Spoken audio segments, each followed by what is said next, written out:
Launched the brand, growing it to over $1 million in revenue. I guess now it's my third 7-figure brand. It feels like the stars have aligned somewhat in hindsight. Like maybe all that shit was meant to happen so I could change the world with mushrooms. Welcome back to another episode of the pod. We've got Matt Kelly on today. Matthew, what do you prefer? I go with Matt now. Matt, okay. It seems to be my podcast name, Matt Kelly, the Midnight Pod. Matt Kelly runs the Midnight Pod, a company called Space Goods, which is psychedelic but not yet psychedelic. Maybe we'll get Mushroom into that. brand of the future. Mushroom brand of the future. Also, he's an undercover guru, so we're going to get into Yeah, I guess so on the side. Guru on the side. But yeah, no, mate, pleasure to have you here, mate.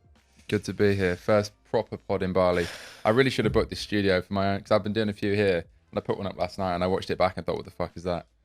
Filmed it on an iPhone. The lighting was all wrong. The mics weren't right because I haven't got my usual setup. But I didn't know they had this stuff in Bali.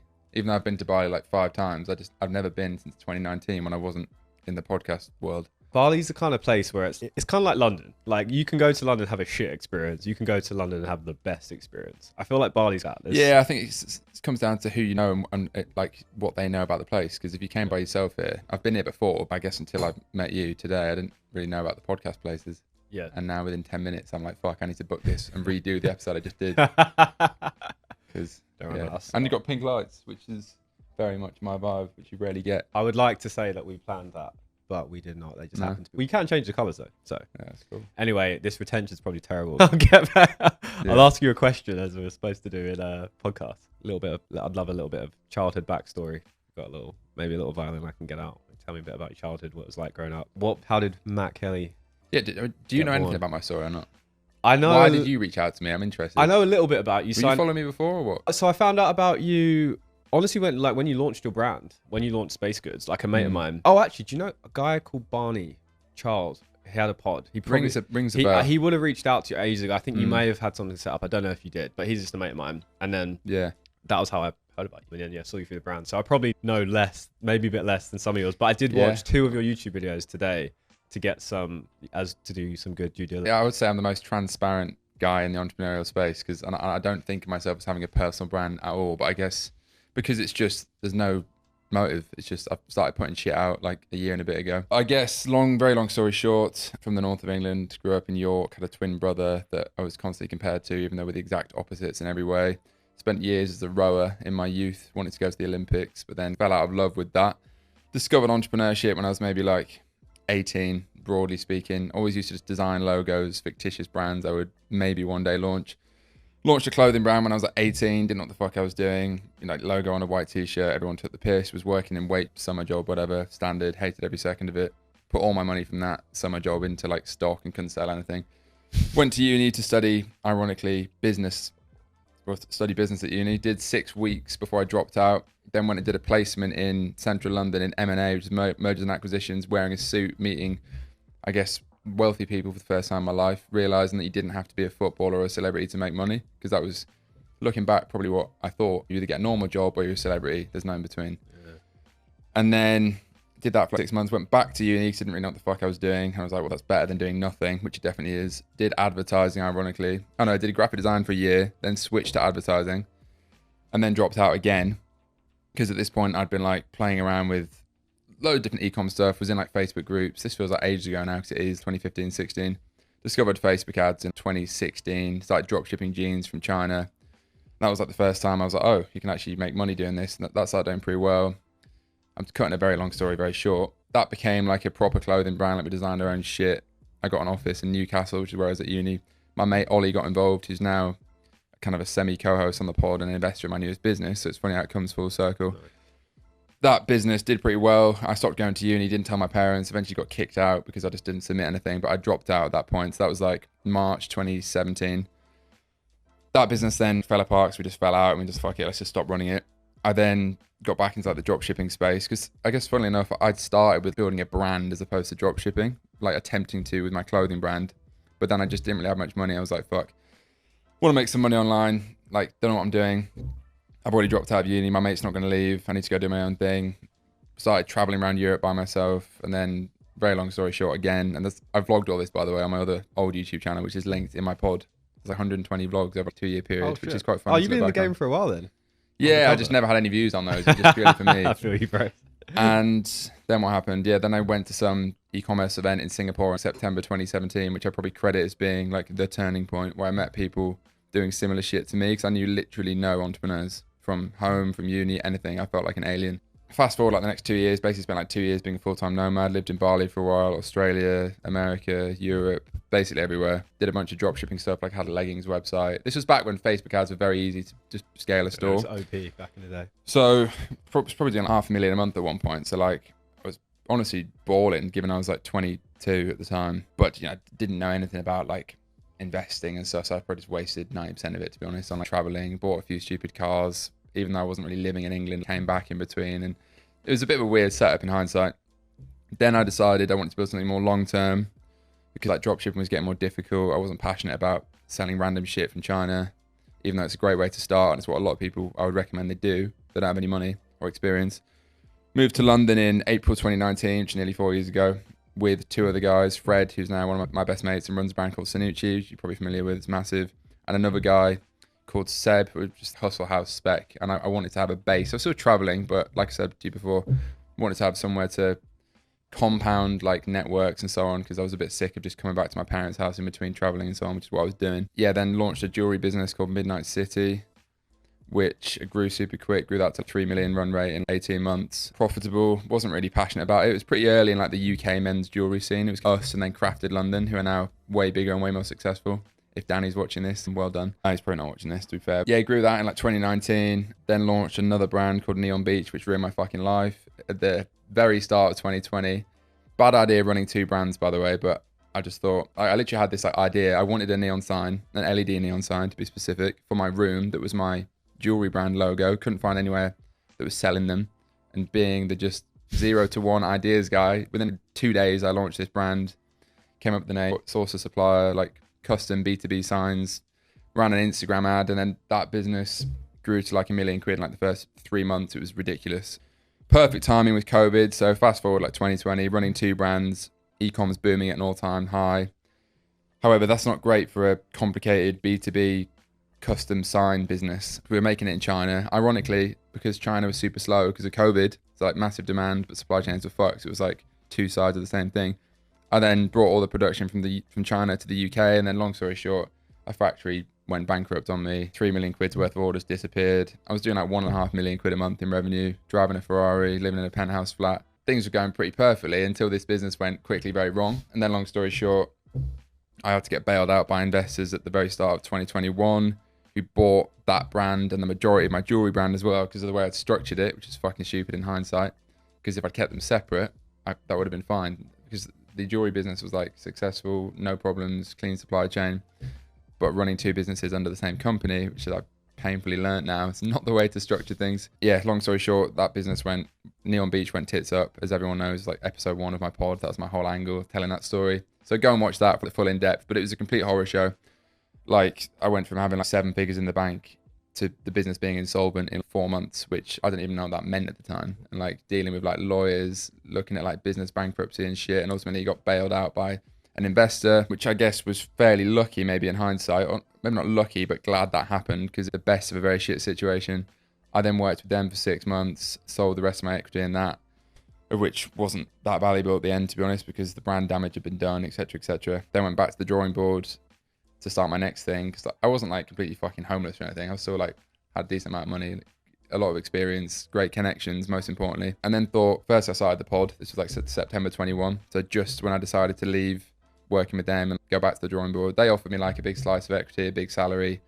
I guess 99% of people in that position probably would have taken that. I was like, I'd rather jump off a cliff than work for someone else, because I just have never done anything. And then always had ideas for new brands, etc., etc. And probably for the first time ever, I actually thought about what I was going to do next, rather than just dived into it in like 2 days, which is probably a great trait to have, but also a fairly risky one at times, because it wasn't that calculated necessarily in the past. And that's when I started working on space goods, I guess. And within about 2 months, that went from like broad idea to, all right, fuck it, I'm actually going to work on this, raise a bit of money from angel investors, which was largely to do with not wanting to do it myself again, because I just learned I would rather in the future have potentially half of something big that actually managed to get big, because I wasn't the only one trying to do it and relying on myself, as opposed to doing it myself again, which I'd done in the past. Raised a bit of money. That was pretty easy to do because, like I said, I'd got a lot of experience, like track record. Fortunately, built a very good network, which is probably my greatest asset. All my mates are very successful entrepreneurs who make me feel very unsuccessful, which is probably the best way to be. A small fish in a bigger pond rather than the other way around. And then about 5 months from when I started working on that, and 5 months later, end of April, not this year, last year, 2022, launched the brand. Long story short, it's been like 8.5 months now. We've grown it to over $1 million in revenue. On track to probably do 5-6 million in the next year based on current run rate. And now it's a decent business again. And it's quite cool to know that the previous ones weren't flukes, because I probably lost my confidence a bit when shit went tits up, to be honest. But yeah, I guess now it's my third 7-figure brand, but definitely one I'm most passionate about, and I think could be massive. So yeah, it feels like the stars have aligned somewhat in hindsight. Like maybe all that shit was meant to happen so I could change the world with mushrooms. So I guess for the last, like I said, 8 months, I now work on the pod and Space Goods. That's what I do now. So yeah, that's like in a very tight nutshell, but that's still probably like 15 minutes. That's, mate, I just learned a lot about you in 10 minutes. I'm sure a lot of the people listening to will as well. I literally didn't know half of that story, man. It's a very intense story. Yeah, that's probably a lot. Way worse than a lot of people can imagine. That's a lot in a very, yeah, even just imagining like that like going from that to insolvency in a period of 4 months. Like what was that? It was ludicrous. What was that like waking up or even going to bed during that period? I want to fucking kill myself for like 6 months, honestly. That's not even exaggerating. And I say that sounds flippant because I confidently say that because that's just the reality. And when you're not in that place, it sounds flippant. But at the time, that's how I felt. Yeah. Because I felt I went from, certainly from an outside perspective, probably looking like I had the perfect life. Because I'd had 4 very good years of every year. And there's always problems, but I'd never experienced a problem on that scale. And when I say, I don't know of any Ecom story ever that's more horrific than that. Like people literally say to me, it's like legendary. It's like folklore at this point. Like literally I had the Daily Mail at my door trying to write articles on me, calling me a fraudster. That's how bad this got. And I had a deal with ITV, Love Island. This was like peak Q4. So we were on TV, primetime advertising. I had like investment funds wanting to put money in all this shit. So I went from thinking this is the biggest thing ever, which I still think it could be actually massive, that market. And it's a bit of a shame what happened. But yeah, it went from fuck, everything's going amazingly, 2 brands, completely self-made. And obviously I worked very hard to build all that. But yeah, it was a very tough lesson, I guess, that things can change very quick. And in hindsight, that business wasn't built on the best foundations because it's a very complicated supply. You're making stuff to order. So ultimately it's drop shipping, but it is by definition because they're custom B2B things, massive AOV, which doesn't help either because people spend 500 quid on a sign and it doesn't show up. It's not like some 20 quid ring.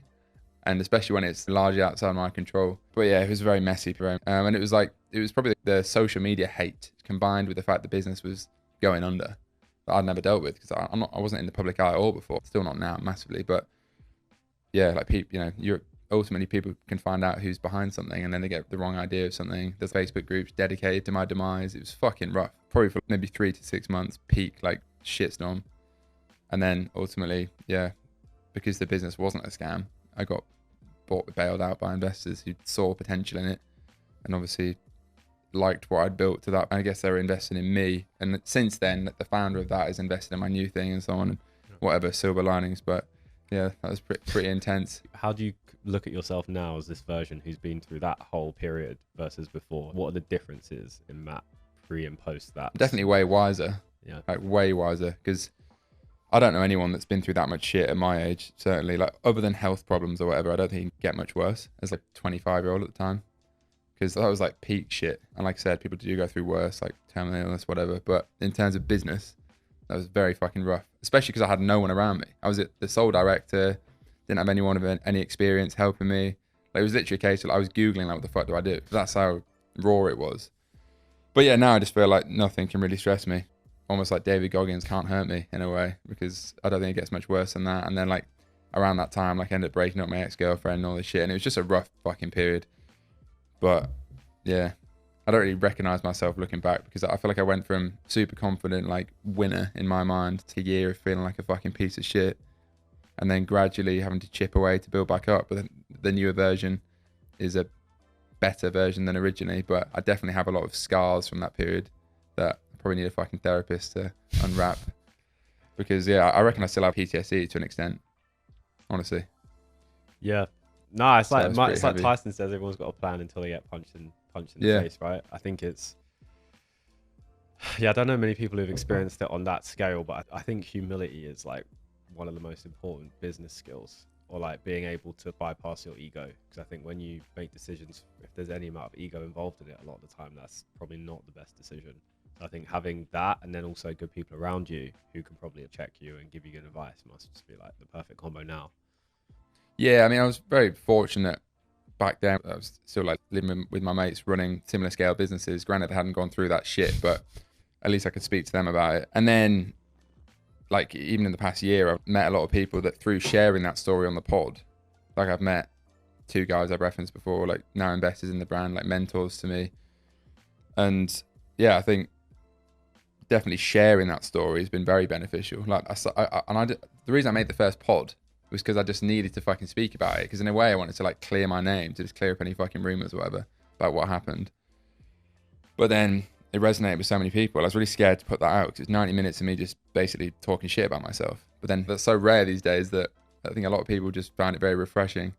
And because maybe I'd had this perception online, like posting pictures of fancy cars and shit, I'd earned and deserved, definitely, because it was all self-made, didn't have any money from parents or whatever. And I'd worked my face off 5 years. But I think natural tendency is people just think, oh, that guy's got lucky or he has it perfect. So when I came out and said, actually, everything went fucking wrong. Yeah, I think people relate to that. I guess, even if they've never been through it, they just know the human condition isn't, and life is not all fucking rainbows and sunshine. It's free therapy, really. Yeah, exactly. That's why I started doing it, really, talking about it. Yeah. And then, so you went through all that, came out the other side, probably a bit wiser, probably a bit stronger, can deal with a lot more stuff. What I find interesting is how that, because I think most people are scared to share this, like skeletons in their closets, right? Most people don't even have that many skeletons in their closet by the time they're 25, let alone 65. But you did. And then now some of those people are your investors or like business partners or may have bought stuff from you. Yeah. So like talk about that a little bit, because I think that is like the complete opposite of what anyone would have imagined would happen, like sharing that. Yeah, I think like at the end of the day, like the truth prevails. Because the whole narrative with like the Daily Mail and shit was, there was an army of people online that thought I was a scam artist. I can see why. There's a picture of me sat next to a Ferrari, 2 million quid of orders have disappeared, when it was the absolute opposite of the truth. And obviously that was proven in the fact that the business still exists. Everyone got their money back, all that shit. I basically ended up having to give up the business to refund people. That was the cost of that. So all the money these investors put in, paid back everyone. That was the right thing to do. I could have just shut my laptop and fucked off to Bali. Probably wouldn't. I was going to ask. Wouldn't have my integrity intact. But yeah, because you could have just gone bankrupt, probably, right? Or filed for insolvency, paid like someone $5,000 to be like, yeah, company's closed. Like, yeah, exactly. What were those like? Was that basically the other option? Were there any other? I wanted to save the brand basically, and that's what I did. So I had multiple people, funds I could have worked with, but yeah, that was a process in itself, which I learned a lot, definitely. What was the question? I'm fucking going on a tangent. It was basically like you chose to like essentially like save it, but you could have. Yeah, so the reason I think the story came out well and people related to it was because, like I said, firstly it was true. People might have been talking shit online or whatever, but the facts are the facts. Like that's what happened. Everything got sorted out. And yeah, just by sharing my story, I think you can lose money or whatever. But if you do the right thing, ultimately keep your integrity intact, you have good intentions, you're probably not going to lose much else. There's stories of actual scam artists and so on, which kind of piss me off, that maybe have got away with a lot more and made a lot of money out of things, whereas I lost a lot of money and people still call me a scam artist. But those people, their reputation isn't intact. And I can think of a few now that I won't name. A lot are in like the Forex space and so on. There's been a lot of scandals that have come out of that, especially in crypto as well in the past year or two. Logan Paul being one recently, which I don't know if that's true or not, but you get the idea. Whereas for me, it was like, what I said was true. I wasn't a fucking fraudster. And yeah, I think that's refreshing for people to hear about. So I think it brought me a lot of trust from people that watched my shit. And obviously, I think someone that's been through a lot of shit is probably more investable and more backable than someone who hasn't.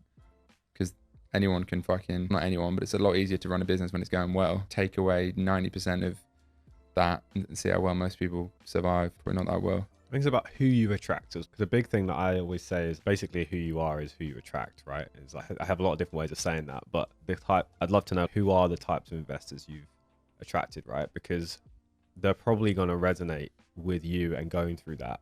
As opposed to if things were going well, you'd probably get so many offers for people just wanting to jump on the train, but they might be a totally different type of investor? What are they? Yeah, these guys like? everyone that invested in the business is just angels. So like either my mates or people that I came to become friends with through the pod.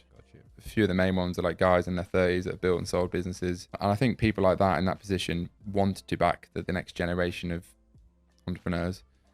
Obviously, you have to have a good business and be credible. But I think having that story, like, there's so much just in the world, just fluff and people saying how perfect everything is on like LinkedIn, fucking virtue signaling bullshit. Twitter's even worse, and Instagram.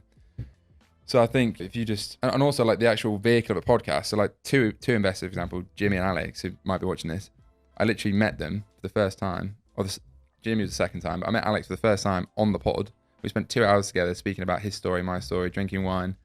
Like you can get a relationship with someone pretty quickly by doing that. I think just talking about bad shit just makes people relate to you a bit more because it's so unfiltered. Particularly if you're English. Yeah, exactly. No, you actually, your videos on documenting the journey inspired. Yeah, so I do that on the side now as well. That's like a separate series. That inspired me though, because I was like doing my content. I only got into like online, like being online last year now. Yeah. And then I was literally like seeing what guys like you were doing, just fully just fucking sharing it unfiltered.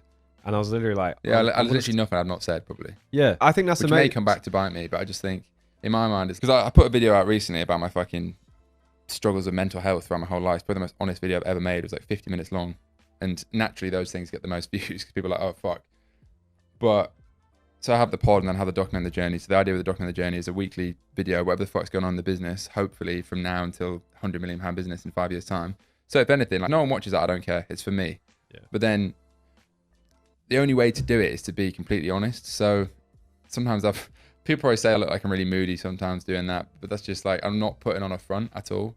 Like probably those videos even more than a pod is where I'm super honest. It's just me. And a bit of me has thought in the past, like, oh, should I not say certain things? Because two sides. Firstly, maybe a potential investor in the future might see it and think I'm unstable or whatever if I don't look like everything's perfect. But then they're going to find out anyway. So fuck it, I'll just say it. And then it wouldn't be real otherwise. But then the other part of me is like the flip side of putting stuff online. A bit of me has honestly thought in the past, oh, like, is some girl that I like going to fucking watch that and think he's not some alpha G? But then they're going to find out anyway. Yeah. Like, all these guys pretending, I think there's a real pandemic of I'm a G, like alpha men bullshit on like Twitter. And the whole, I don't know if you're on Twitter a lot, but I spend more time there than Instagram and so on. And there's so many examples of people that they portray this whole like, oh, I'm fucking like this top G, like the whole Andrew Tate narrative. Yeah. But then the reality is they're probably crying to their fucking ex-girlfriend like the night before. They're just not posting that shit. Yeah. But then I'm just a pretty like deep philosophical character anyway. So not everyone's like that, but the long and short of it is, yeah, like I'd rather just be honest because at the end of the day, if you're putting up a front, someone's going to find out who you really are anyway. Whether that's an investor, a friend, a girl. So if you're just yourself, you're either going to scare off certain people or you're going to attract the right sort of people. 100%. So you may as well just be yourself because you don't have to keep up some narrative. 100%. Yeah, no, I agree. I completely agree. Like, even for I've had the same thoughts, and when I had a similar kind of story, but not on as big of a scale. Where basically a couple of years ago, marketing agency was at the height, and then I was literally just fucking scared shitless, nervous that I'd lose it all. One day, lost half of it, and crashed and burned. I was like going through just mental torture for like months. It led me on more of a spiritual journey, and that was where I like found just like peace, basically, amongst the storm, and just to be able to manage my own state. That was like the only way. I was like, I got to a point where I was like, fuck it, I'm just going to try this. I tried everything else. And then when I shared that, I started sharing that online. Not for really any main intention, but just this is what helped. That was when like I attracted my like current girlfriend who is like completely aligned to that.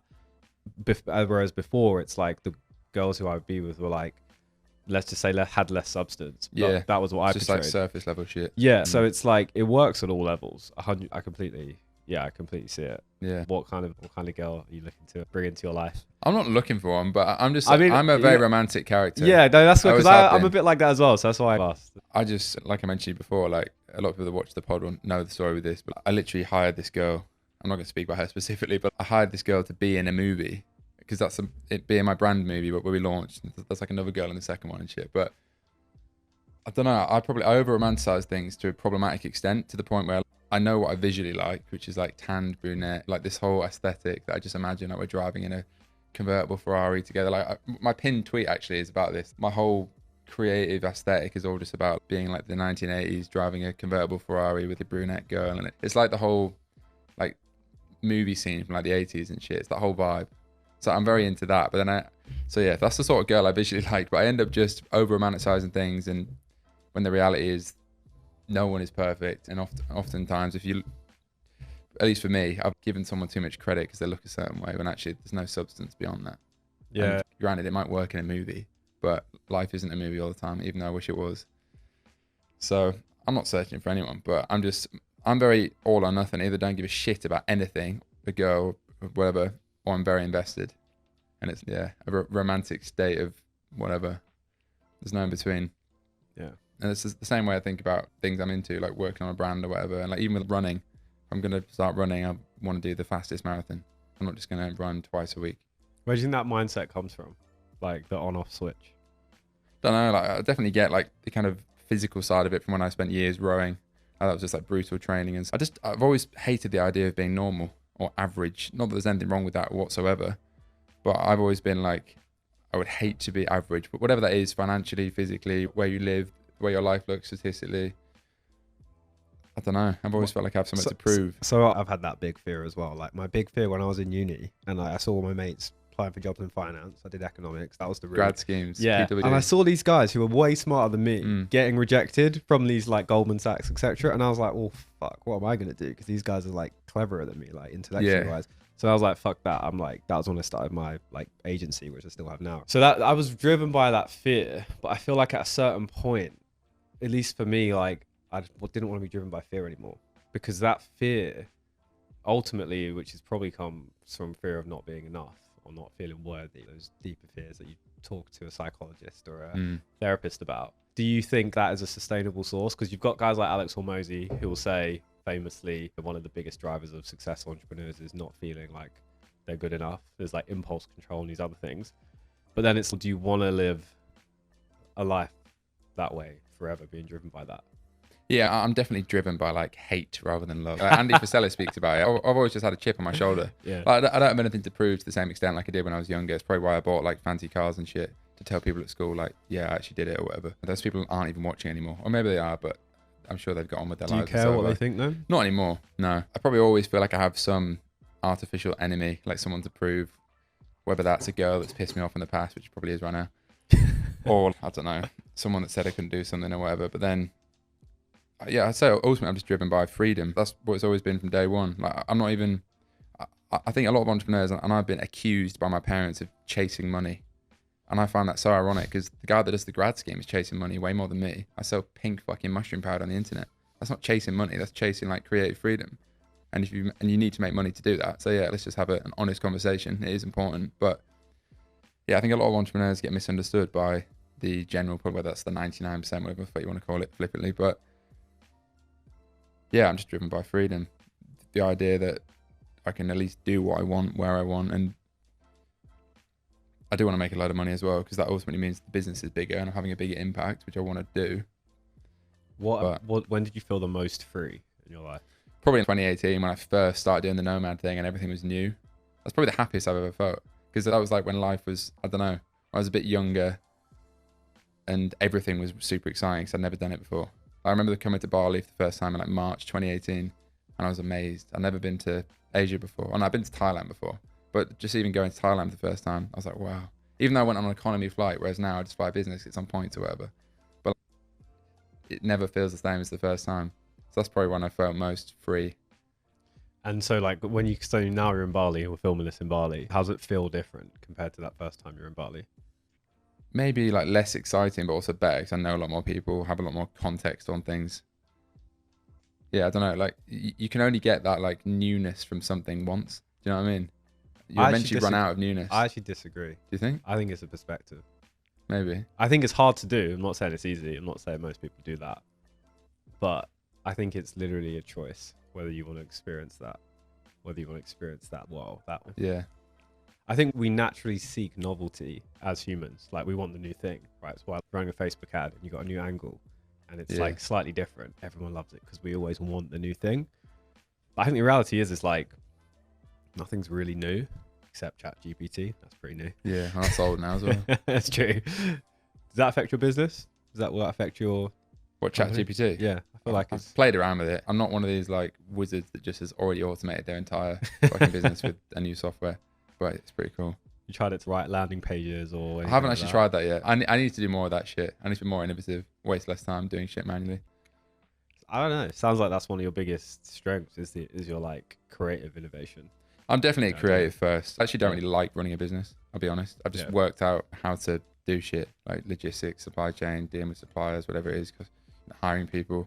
So it sounds like that's... I don't want to be a CEO or anything. That's bullshit. The gap then. You know, off air you were saying like you can do the 0 to 1 like that, but then it's the 1 to 100. Yeah, so that's probably the gap, to hire right? someone. Like an operator CEO. So I'm very good at ideas and coming up with something from nothing, like the alchemy of entrepreneurship. But I definitely have got less inspired. The second stuff's got just like a business now. Same shit every day. Yeah. Stuff takes months. Do you know what I mean? So I'm very aware of that now. So that's why I've got advice around me and so on. I haven't yet got someone to run the business properly. That's actually what I want to do in the next few months. Hire someone to do that and align them with incentives and so on. Yeah. But there's probably someone literally listening to this or your podcast right. That's exactly like the guy who's doing mine. He's literally shadowing me on everything. He'll be running the whole thing in a few months. And he literally found me through online. It was actually a fucking video. Yeah, well, I've had people literally message me on Twitter about this. Guys that have been CEOs of big brands and so on. I think 1 or 2 of them just wanted too much money, but we can talk about that. So yeah, I need that person. Slide into his inbox. Because I just like making movies and coming up with products and shit. I think I'm very good at that. Probably better than most people that specifically get hired for that. Because it's all I've ever done. And I've done it from like a commercial angle. I actually understand the wider workings of how to build a product and a brand and so on. Still loads to learn, but I don't enjoy the admin of running a business a lot of the time, if I'm honest. Yeah, and it just becomes more admin. It's a necessary evil, of course. You just start doing more and more admin, the more successful you get, though. That's the problem. Like, you start doing the fun shit, and then eventually, I'm not doing the fun shit anymore. I'm just looking at like finance and shit, and supply chain, all this bullshit, which is very important, but it doesn't get me out of bed. Yeah. So, how do you see it when it's like at 100 million? What does that look like on the day-to-day? Ultimately, my vision, like, firstly for this, was I want to build a D2C psilocybin brand. I believe psychedelics are the next CBD, is how I put it. I think I'm absolutely convinced that like microdosing and all that can change people's mental health for the better. It certainly helped me. I don't believe in like antidepressants and so on. I think we've got an epidemic of people jumping on pills before they try anything else, like going to the gym, ice baths, whatever it is. And I used to be on like antidepressants when I was like 18, never got on with it. And I'm like diagnosed as being bipolar, all this shit. And like, I don't really fucking... I speak about that in like my video and shit. I don't take any medication for that, like refuse to. You know, loads of people are dealing with different shit. And I just think, especially in the UK or like Western culture broadly, has just jumped on the wrong fixes for things a lot. And I just believe, I just feel like I know in my gut that just psychedelics and particularly psilocybin and microdosing in a therapeutic sense, not just tripping out your ass all the time, can be very good for people. And I think there's obviously legislation change happening in like Colorado, legal in Amsterdam and so on. It's a very grey area. You can't sell DC psilocybin yet, but that's always been my vision. And the first step is to build a legal alternative, which is what Rainbow Dust is. That was my angle when I created that product. Obviously, it's not quite the same as microdosing. Lion's mane, chaga, all that shit. Like mushrooms on the whole are definitely, it's a trend right now, but psychedelics specifically, because a lot of people get magic mushrooms and just mushrooms mixed up. I find that by spending loads of money on Instagram ads, all the comments we get is, are these magic mushrooms, blah, blah, blah. Because the brand is intentionally indicative of something a bit naughty because it's pink packaging. It's called Rainbow Dust instead of mushroom coffee, which is super boring, by the way. And also just, even if psychedelics never happens, I just see this being like a Huel or an Athletic Greens. And just like broadly as a wellness brand, supplement brand, everything on the market is grey, black, brown, white packaging. It's so boring. Yeah. Coffee, mushroom coffee, like collagen pills, all this bullshit. I just wanted to do it completely different, turn on its head. It looks the opposite to everything else, although I'm sure there'll be a million and one copycats very soon. And the packaging's beautiful, in my opinion. And yeah, this was really just me indulging my creative interest, but also combining it with a market that I think is very hot and is coming and is early, particularly in the UK. And also it's something with a longer term mission, which is I think important to be able to work on something long term. So I guess right now we're ultimately a supplement business. But long term, I really would like to think this can be a psychedelics business, but it's probably years off, to be honest. But this is the first step. Where do you think will be the first place that you can sell to, if you have to guess? Probably somewhere in like Canada. There's brands selling like actual psilocybin in Canada, like D2C now, but it's all like Bitcoin payment. Okay. It's like a very grey area. I think like selling, for example, a psilocybin rainbow dust, like a true psychedelic version, I can't see that happening in the UK for at least like 3 years plus. I don't even know. I would like to do like a trial run of something in a legal place, but geez, I haven't even started looking at the logistics of that. Because you could make it pretty easily, but is it made in a legal place? We're a UK company, so is that allowed? I don't know. Oh, you're a UK company? Yeah, at least for now. Yeah. When are you moving to Dubai? You pay VAT bills and then you realise everyone's moving to Dubai for a reason. Yeah, exactly. Bro. So, You got a tattoo recently? No, it's fake. Oh, you got a fake tattoo? So it was a psilocybin chemical symbol. Yeah, I thought I recognised, because I messaged So Christian Angermayer is some billionaire investor that I really want to get his attention. So I should have, I need to send him a picture of that actually, because he's got one. He's got that tattoo on his arm. Do you know why I recognised it? Because I got this tattoo recently, right? And this was like... I haven't got any tattoos.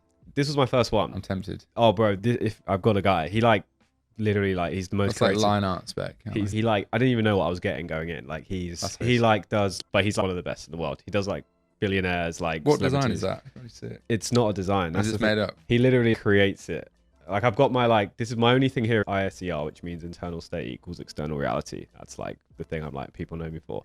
But like the rest of it. But anyway, the reason I say it is because I was gonna get the ayahuasca symbol looks similar to that. Oh, yeah. And he was like, what do you think of this? Yeah, someone messaged me that saying, is that DMT? Yeah, that's what I thought it was when I saw. That was me, probably, mate. It was probably me. It might have been. I don't know. I was. It's just an Inkbox tattoo. Inkbox is a sick brand. It's like temporary tattoos. It's genius, actually. I wish I started that business. What are you gonna get for your first tattoo? I don't know. I'd probably get something like that. I've never got one up to this point. People always say, they look at me and they think, you look like someone that would have tattoos. Yeah. But I was always very self-aware that I would change my mind within about a month, as I have with many other things. That's why you just get someone to do it where you don't know what it's going to be. I'm not risking that.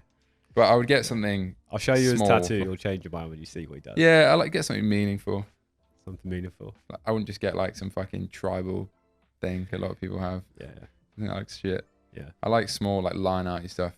So I think I just need to pull the trigger at some point and just commit to it. I was always scared of it. I've also got a needle phobia, so that doesn't help. Yeah, same. I hate injections and so on. Yeah, bro. I told him, I was like, I'm probably going to pass out. And he was like, you'll be fine. I was like, 3 seconds. Was that actually sore? For the first like bit, it was painful. Like, I don't know why people say it's not. Maybe I'm just a little bitch. I don't know. But I was like, it hurts. Like, it definitely. But then, like, once I like got used to it, it was fine.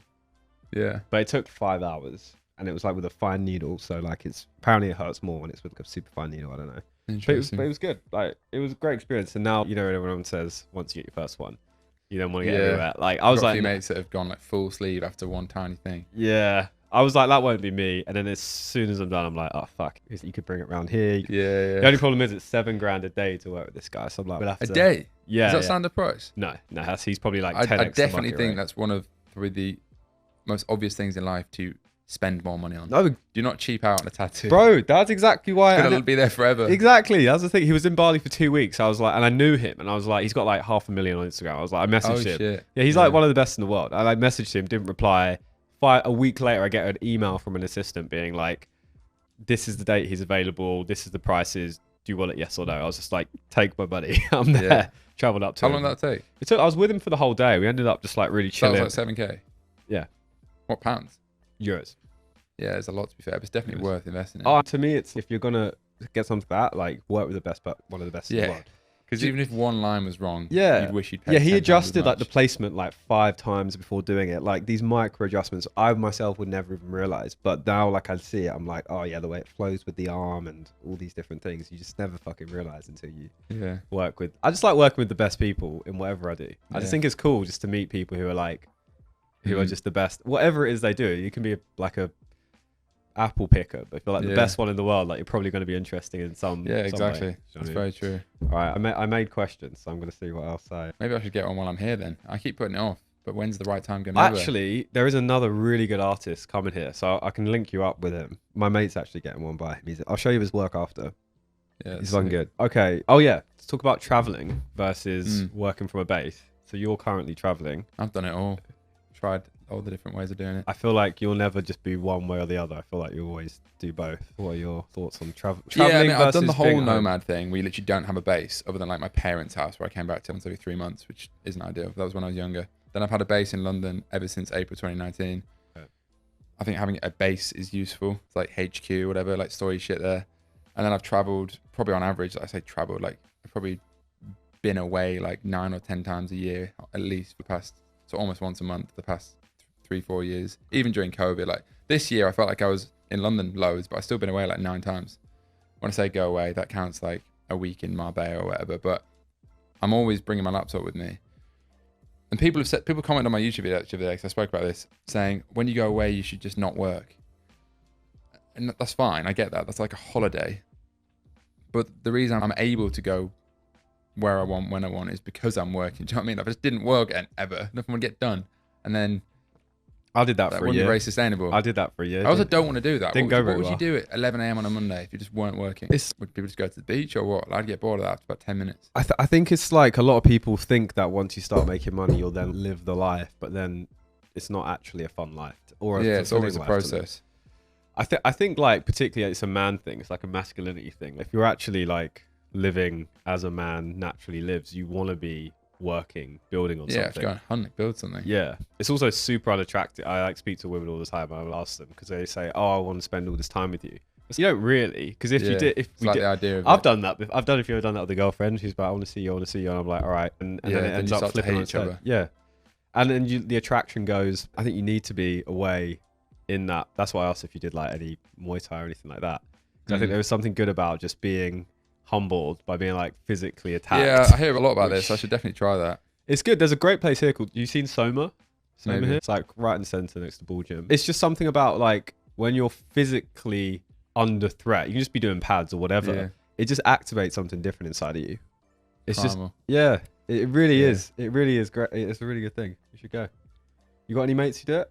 No. I see guys on Twitter doing that shit all the time. That's the problem. You need that one mate who doesn't stop going on about it. And then true. And eventually you try it.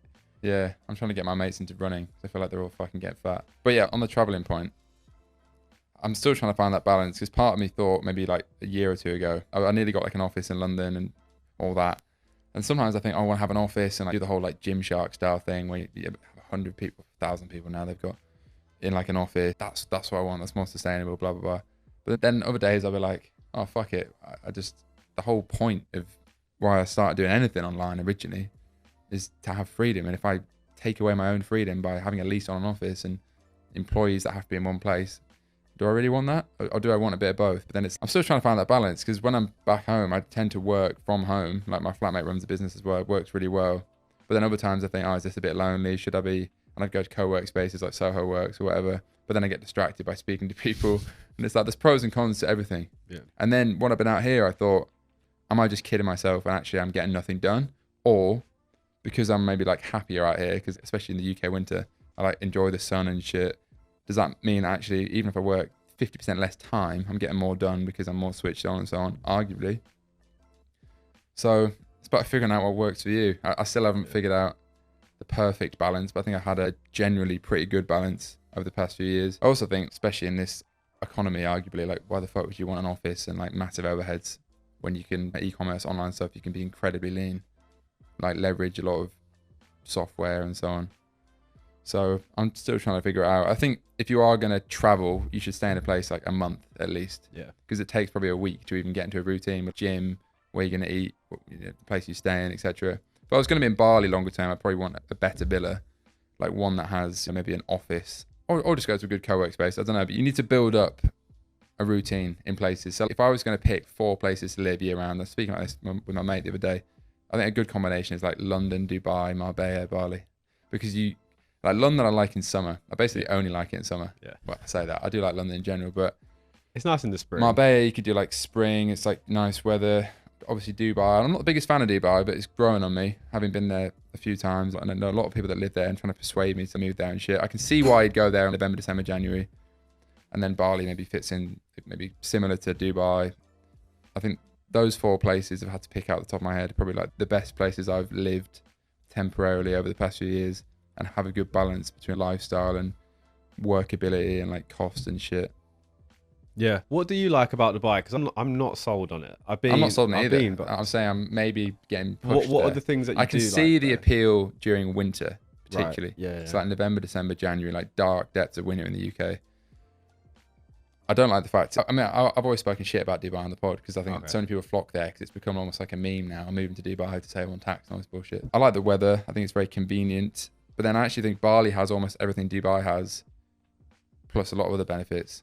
I.e., not every girl is a hooker. I think the lifestyle here is actually better because like, there's greenery, whereas Dubai is just fucking desert. It's basically a desert with a load of money. That's the thing. That was the one thing because I need like I've always been living near a park or need like a forest. I'm just that kind of guy.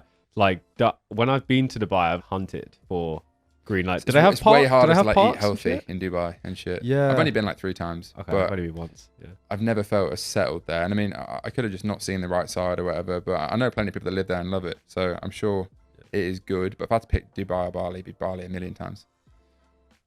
But there's pros and cons for everything. Like time zone wise, with the UK business, Bali's definitely harder. Yeah. But then actually, I say UK business, like all my team are remote. And one of them's in fucking Hong Kong anyway. So the time zone's perfect for her here. But yeah, I think Bali, I've always said to people, Bali is, if you've never done the nomad thing before, go to Canggu. I think it's like the starting point. Yeah. Because it's very easy to meet people here as well, even if you know no one. I think people come here to meet people. That's the thing I've noticed. Like I'll literally be at some spot, someone with a UK accent will be like, "Oh, you have the same kind of voice as me," and then like now we're going to a party together. Especially like Canggu, like there are tourists, but most people are probably actually like working online and shit. Yeah. Whether they're a fucking freelancer, entrepreneur, whatever it is. But yeah, I think that's what's good about it. I've met one guy with a job the whole time I've been here. Yeah. I've met more than 2 people. It's wild. And I think that makes a big difference in what you talked about earlier with like network. You alluded to that was one of the biggest things that like positively impacted you in some way. Yeah. Was that like an intention? Because I think that's a big thing for a lot of people. One of the big pain points as to why guys come into like my mastermind coaching program is just that they're alone and they just want to be in a community of people. Yeah. And it was the same for me. How did you do that? Was that intentional? Did it just come as you having a lot of success? You just it's literally the most people? common question I ever get on the pod and on DM. It's probably 5 times a day. It's how do I meet people and can I meet you and all this shit. And I've always joked because a lot of people now, I think networking is almost treated like this like formal scientific thing. Whereas for me, it was just getting drunk with people in Asia and then you meet them. And so it was more casual. And people seem to have this strange idea I was born with a group of entrepreneur mates. I didn't know fucking anyone in the whole of England that was an entrepreneur. So that's why I went to Singapore on a one-way flight when I was like 21, went to an event, shitting myself, met a few people, and then you meet people that are on like the same level as you. And then I think as you do things, you build more credibility and have a more interesting story. And then, you know, you meet people that they know. But it's not going to happen if you've sat in your mum's fucking basement. Do you know what I mean? Yeah. Like, stereotypically. And then, I've met people through other people. So I think the most important thing is first just going somewhere because it's going to be uncomfortable. It's like going on a first fucking date. You'd probably be nervous, but you have to do it at some point. And then you meet other people's friends, network. And then I think probably most importantly is the fact that you're actually doing something remotely interesting. Because if you're just, I don't know, you haven't done anything ever, not much to talk about. And then just being yourself and being a decent person because no one likes hanging around with cunts, and there's probably quite a lot of them. I think they're allowed to hang out with each other, to be fair. Yeah, probably. That's how it works. So get on a flight and go somewhere, basically. I think it's just get out your comfort zone. Yeah, honestly, right? It's going to be uncomfortable the first time you do it. That's it. Like, to be honest, I've probably got a bit lax on the whole networking thing because I feel like I've got a really good one that I've probably stopped meeting new people, but I probably should keep doing it. Yeah. Like even today, I probably part of me was I can't be fucked doing a pod. Some guy I don't know. But then you meet them and they're normally just like you. Yeah, I'm like that as well. Like I say no to things all the time, but whenever I do it and it's a good group of people, I'm always glad that I did. But it depends if I'm like more naturally introverted anyway. So like I prefer a little bit to spend time by myself. I get more energy that way compared to being around other people, which I like. But if I have to choose, I'd be by myself like a bit more. So it depends what your personality type's like. Yeah. And honestly, like I said, the best networking I've actually ever done is just get drunk. Like a strategic send, I call it. Like if I can go and get drunk with, I think I made a definition of this. You can go and get drunk with someone of potential influence or importance, then you should probably do that because usually when people are drunk, they're more open and it's a great way to meet people. So yeah. Does that tie in with any of your Bali stories? Well, for example, one of my investors I first met 5 years ago when he just launched his business before he sold it recently, like years before. And we were just drunk at some affiliate world thing. I think it was San Diego, some e-commerce conference. And then we didn't speak to each other for 5 years. And then I messaged him and we had that context and he came on the pod. So you also plant seeds by meeting people ultimately, because whether that person you work together now or you don't, like maybe in years to come, there'll be a contact that is later useful. That's not to say you should go into everything with a fucking initiative or whatever, but yeah, I don't know. I've had some crazy. What's the most crooked one? I remember going to some e-commerce thing with this guy called Nick Peroni. He's like an OG like guru in the Philippines for a week. That was probably like the most high risk networking thing I've ever done. We were in like Baguio City, which is like this beautiful mountaintop city in the Philippines, but it's like the equivalent of going to like Scunthorpe in the UK in the sense that tourists. I've got clients in Scunthorpe, so don't say anything bad about sunny. It's sunny not a tourist place. Yeah. People will go to Manila or whatever, Cebu, the islands and shit. And we were like the only. There's some very weird stories which I'm not going to say, but yeah, it's just interesting doing shit with. There's always good stories that come out of it. I've got plenty of them. I think you should give a little bit of that story for the people who's hanging on now. I'll say in summary that the weirdest thing that happened there is I ended up in the top of a domestic like fucking tower block, probably like the equivalent of a council estate in Baguio City in the Philippines with like 4 ladyboys in a room at like 4 a.m. I don't know how that happened, but it did happen and I survived. Probably not the safest thing to do, to be fair, as like a solo tourist at the time. But as in the other guys weren't there, they were at the hotel and shit. It was weird. I've done some weird shit. Strange niche situations that tend to crop up. There you go. For everyone asking how to network, you now have this to look back to. Yeah, exactly. I had a mindset shift around this kind of stuff because I was never like a networker type guy. It always just happened naturally. Like I had friends, I never had to put an effort to it. But then I had a mindset shift, which was that actually, if you look at networking, imagine like you're spending some money on a Facebook ad for your brand, right? You're going to expect some kind of return, obviously. Otherwise, you wouldn't do it. I think it's basically the same with networking. It's if you find someone who's interesting, take them out to dinner. It's like, obviously, they're not going to go and give you 2 times the money you gave them, but like, the ROI on that will probably be infinitely more than if you just fucking went and had dinner by yourself. So I actually think that's the way to look at it. If you want to meet people, it's look at it like an investment, not because you want to get something back, but just an investment of being around better, cooler, high caliber people, and look at it like that way. Because then suddenly it's, oh, actually it's worth doing. Like getting that flight to go to that conference, someone might go, oh, it cost $5,000 or whatever for the trip. That doesn't seem like a good use of money, but actually it's how you met like probably some of the most influential people, which led to a series of different events that would never have happened if you didn't do that. Yeah, and it's also a massive momentum thing because like it's like with anything, you meet more people, then you meet more people, and then you maybe build credibility in a space or whatever, and then more people want to meet you. It's like a flywheel. Yeah, but you have to start, and it's always feels a bit slow at the start, like with anything. And then I also think putting content out helps. But then you shouldn't put content out if you've got nothing to fucking speak about. There's way too many 19-year-old gurus that have literally never been through anything. Yeah. And it's just like embarrassing. But I think you can still do it. I met a guy here. Yeah, I think if you're documenting, I think if you're trying to give advice when you're 19, and there's probably exceptions, but that doesn't mean it's on average, then it's just like, it's a bit embarrassing. It depends what the context is. I was in B-Work, the co-working space, a few weeks ago, and I saw this guy watching an Iman Ghazi video. Yeah. So I was just standing there messaging, and he came back to his laptop, and I was like, "Oh, you're right." I started talking to him, and I think he was 19, moved to Bali to start his agency. He was doing 3K a month with his agency, and I watched one of his pieces of content, and he showed me like Iman sent him a picture of him watching this guy's video. Like they didn't know each other, but he was like, "Just keep up the good work," sort of thing, right? Yeah. And he then literally spiraled him to be like, "Fuck, actually, I'm gonna keep just sharing what I'm doing." He's not coming from like a guru. He's just being like, yo, this is what I did. And then I wish I'd done more of that, by the way. This is the thing. If anything, it's nostalgic. He left weeks later because I invited him to some parties, some different things, and he was doing 10K a month, which was his whole series was about road to 10K a month. And he like fucked himself because he did it like 10 times quicker than he expected to. But I think that's good because then it's like, and that's what I've shifted to. Like even watching some of your stuff, seeing how you document it, doesn't matter what level you're at. I think just documentation. Gary Vee was right all those fucking years ago. Yeah, it's true. And it's not for everyone. I enjoy just doing it because probably part of me that still wants to be like a YouTuber. Like back in the day, I wanted to be a YouTuber or whatever. I used to make music covers when I was like 17, which are never that good, but they're still there. You can go find them. But I wish I'd documented more in like the past 5 years. There was like a 2-year period where I did it. I didn't do anything for 3 years. And I just wish I'd done it. Because imagine being like, I don't know, fucking Casey Neistat or whatever, or some other YouTuber that's daily vlogged for 10 years, like on average every day or whatever. Looking back at that in 40 years time, that's like a photo album on steroids. Imagine if Steve Jobs had a vlog. Yeah, exactly. That would be like the next Steve Jobs probably will. Yeah, they just don't know who they are yet. That's true. So I think even if you don't post it, just make an Instagram account that's private or whatever, just document shit. So I'm glad I'm doing it now, but I wish I'd done it more because even looking back at stuff 6 months ago is quite interesting. What do you learn? What do you learn when you look back about yourself? Probably that everything's temporary. So if something's going well, it can also go wrong. But something felt like it was going wrong at the time. It's probably not going wrong now. Time changes things. Yeah, I think that. But do you ever look back and think, oh, that's actually like a good piece of advice, or that's actually like quite true? Like things that you said in the past, and then you like... Yeah, sometimes I watch back my own shit, and I think I've got better at... Also, even just watching the first pod, like, my voice sounds different. I feel like I've got more articulate with words, because you practice it and look less nervous doing a podcast or whatever. Because when you start anything, I remember shitting myself. Yeah. But if you don't do the first one, the first thing is always the hardest, obviously.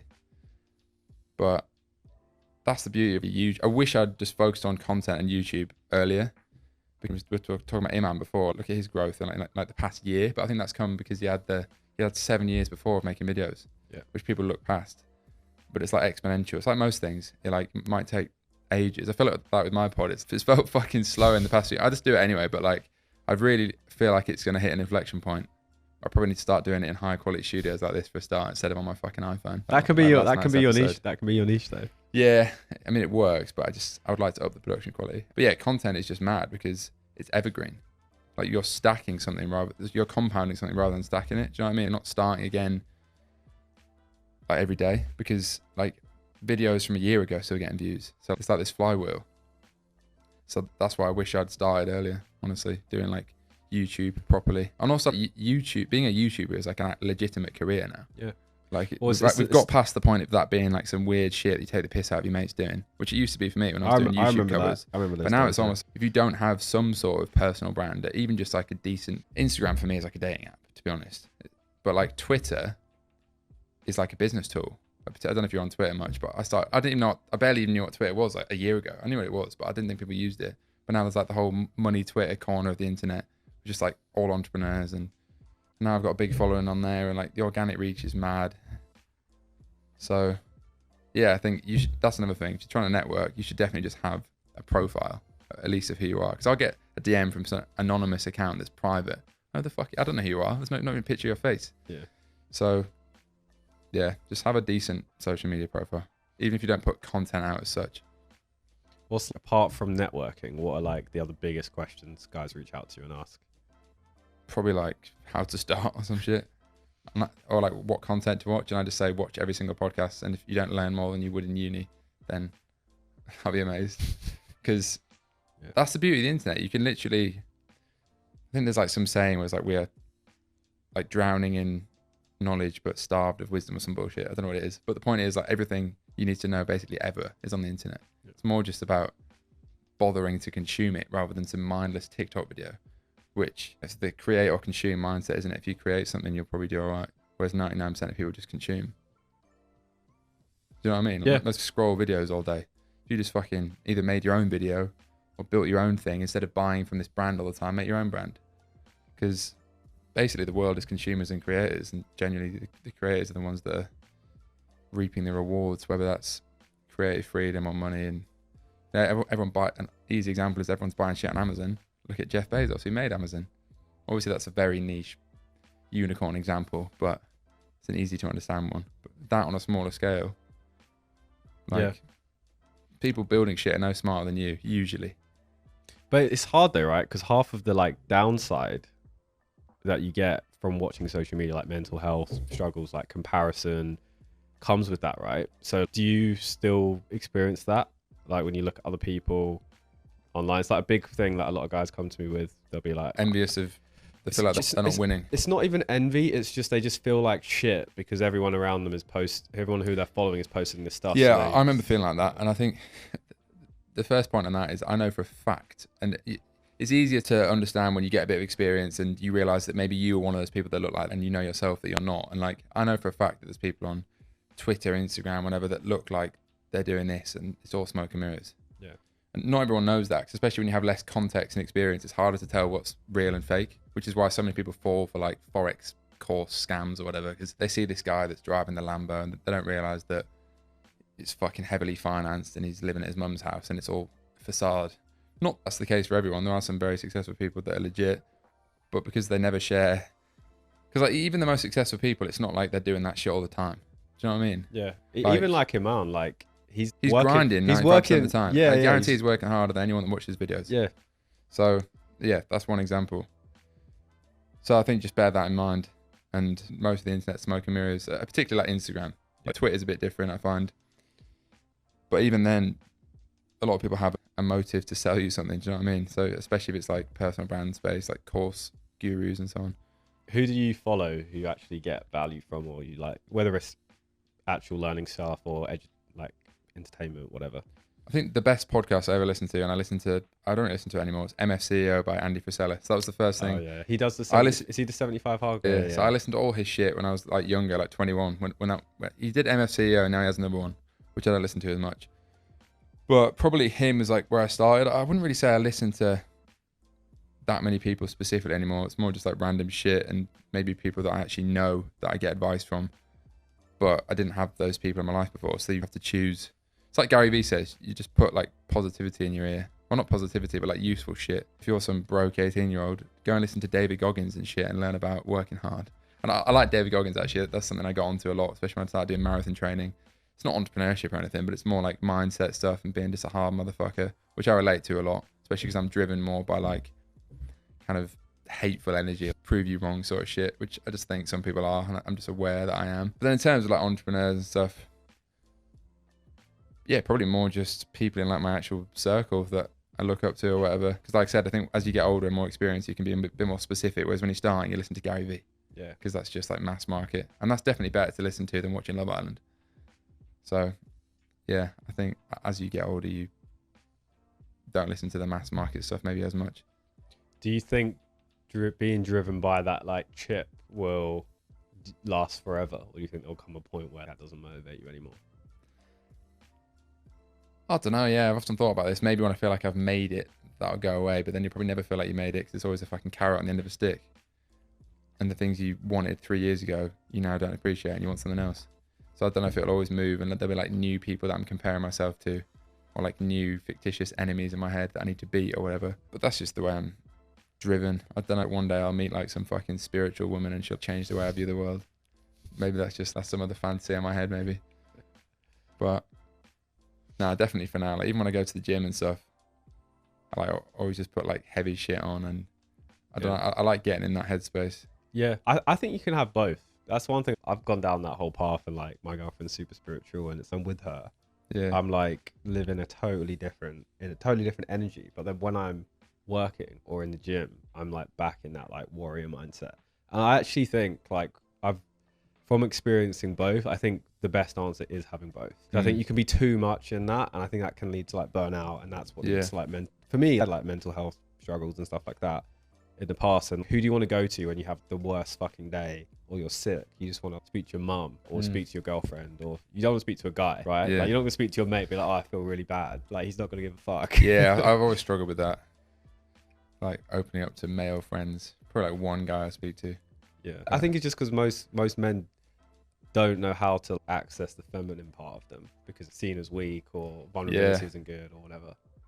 Yeah, I completely agree. I feel like you've got a bit of that though. I can see. Oh no, I definitely do. Yeah, because like you're like very romantic open. side of me and shit. Yeah. But a lot of people say it's really cringe, but I just don't even care. But then I also think, ironically, like pretending to be like a fucking alpha G, all this bullshit all the time is actually like the least masculine thing ever because you're so scared of what other people think. It's instead like of just being yourself. If you're so I also know that I'm not some loser as well because I've proven it. Like even with like in the gym and shit, I know that I'll outwork anyone. So that's a masculine thing. But I'm also not afraid to say that I listen to fucking like 1975 songs late at night and probably think about a girl that I thought would work out and like the pink lights and that whole aesthetic. Do you know what I mean? Yeah. Like I'm not this guy that pretends I only listen to Drake and Future. And there is a time and place for that, and I love that shit. But I listen to some corny shit. I like Taylor Swift as well. Do you know what I mean? It's just people can't admit that, and that's because they don't know who they are enough yet. I think. Yeah. They're too scared of what people think, but that's just the world we live in. Were you always like that, or did that integration of the other side come to you later on in life? I was always like that. I probably didn't put it out there as much. Yeah. Because like with YouTube and stuff, I've been very honest from day one. But then you also realize, I think you get like confidence through experience, and you realize actually being yourself probably attracts the right people anyway. Whereas if you've never, I don't know, been honest online or whatever it is, and you've always putting this facade up, you maybe don't know how that's going to go down with a certain group of friends, or I don't know, if you're like in school and you don't know if the people around you your sort of tribe or whatever is maybe different. But as you get older, you realise that you're going to have to be yourself anyway. Otherwise, the whole fucking brand's going to wear off at some point. You'll be exposed. I don't think a lot of people do know that, though. I think that's actually taken for granted. I'd say most people, if you ask the average guy, like, who are you? They wouldn't have a clue what to answer to that. I don't think most people do know how to be themselves, to be honest. Do you? Yeah, it's 'cause I'm probably still figuring it out. But it's because you're in a fucking funnel, which is like not your choice from that like the first 18, 20 years of life, isn't it? Yeah. Like you go to school, you go to uni probably, then you get pushed into a grad scheme because that's what everyone else does. It's scary, really. It's like a conveyor belt. And it's like the Matrix or whatever, but how it has to be. I don't have a better answer like right now for how the world should be for like the first 20 years of life, because we need some system to guide people, otherwise the world will be a bit chaotic. But yeah, it's an interesting one. I think you genuinely know what you want to do. Like people deep down know what they'd rather be doing, probably. Do you know what I mean? Yeah. If you're on some job you hate, you probably know it's not for you. But the risk is that, and this is what I was fortunate never to get stuck in, like you go and get a grad job, say, and I keep referring to that because it's like a meme at this point, and then you hang around with the wrong people and then you put your dreams off or whatever it is, and before you know it, you're fucking 30, you've got a kid, you've got a mortgage and a job you hate. That's my idea. That was always my idea of like hell. Same. But I never went down that route. And then once you see the other side, you can do what you want as long as you're willing to work really hard and be consistent, then you're never going to go back to that. So I think I said to you before, I was like, how did you escape the Matrix or something? You were like, I was never in the Matrix. Yeah, I wasn't, because I think I knew when I was 14 or even 10 years old that I wasn't going to be normal, whatever that was. And then before I even finished uni, I started a business and dropped out. So, and then it's definitely not luck. It was just following my intuition and having some balls to do it. And then once you meet people around you that are doing similar shit, that's like signed and sealed at that point. You ain't going back. Yeah. Do you know what I mean? Because then that's all you ever know. It's all I've ever known is working for myself. Quite literally, the last job I ever had was working in a burger bar while I was at uni, and I was running ads on my break. So I also started from the fucking bottom, like most people. So yeah, I've never gone into the normal world, I suppose. I'm very aware of it though as well, because I think it's important to have context on like society and not have your fucking head in the clouds. And do you know what I mean? A lot of people, maybe especially ones that come from privileged backgrounds, probably don't know how tough life is for a lot of people. Which is also, I think it's important to travel and see like poverty and shit, because you maintain perspective. Because often, I spoke about this on my own video recently, like I sometimes think, oh, like I'm pissed off because I was doing bigger numbers 2 years ago than I am with my brand right now, which is true, but it's incomparable to business anyway, because this is much better, subscription, custom product, all that shit. And then I've got mates doing 30 million quid a year that are my age and one that's younger, but that's because I'm hanging around with 0.001% people, which I'm very fortunate enough to do, at least financially, 0. whatever. But then you can't lose perspective on the fact that there's some don down the road here or anywhere in the world that's making £1 a day and can't even eat. And like their idea of heaven would be just having the opportunity to have an internet connection. So I think it's important to maintain some perspective, which you definitely get more of by traveling and so on. It's a bit of a stereotype. Like you should see the other, like how the other half live or whatever. Because just being in like a first world country, I think you're in like the top 10% economically. Yeah.